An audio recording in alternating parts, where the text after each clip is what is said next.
Hi, this is the day the Lord has made. Let us rejoice and be glad in it. Our devotion for today, April 9th, 2021, is from the Gospel of John, chapter 16, verses 1 through 4. 16 verses 1 and 2. I have said all these things to you to keep you from falling away. They will put you out of the synagogues. Indeed, the hour is coming when whoever kills you will think he is offering service to God.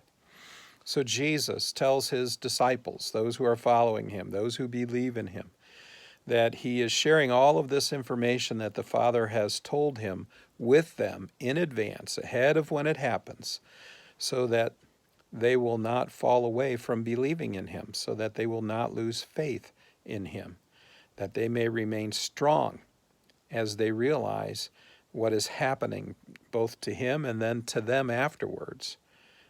Because he's told it to them in advance. And this foreknowledge then should give them peace as this all occurs. He even tells them the suffering that they're going to face for their faith in him, that they're going to be put out of the synagogues, and indeed they are, that they will be sought after, and they were, and killed by those who think they're doing God's good service. And yeah, that happened too. One such zealot, one such person who comes to mind, who went after the church big time and was prepared to do all of these things, arrest them, beat them, bring them to their death and judgment in Jerusalem, was Saul, later renamed Paul after his conversion.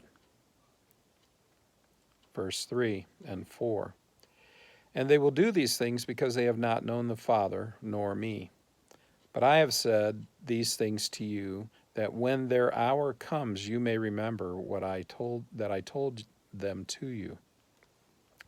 Okay, so Jesus tells his disciples that those who are seeking them and killing them afterwards, who will be thinking that they're doing God's will, don't really know God, and they didn't really know Jesus. In time, someone like Saul, who goes out of his way to persecute Christians and makes it his life's goal to track them all down and bring them back for judgment and beating and even death in Jerusalem. Paul, even someone like Paul or Saul, is going to be converted, or may come to faith. Saul becomes the Apostle Paul, whom Jesus then converts and sends to the Gentile world to share the gospel with the Gentiles so that they would come to believe. So here again we see that Jesus already had the Gentiles in mind. He had you and I in mind for salvation, and that God was going to turn the persecution of his followers, the persecution of his church, into something good.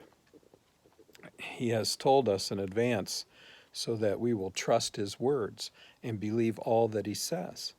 My friends, you can have complete trust and faith in the word of Christ. Thanks be to God. Go in peace. Serve the Lord.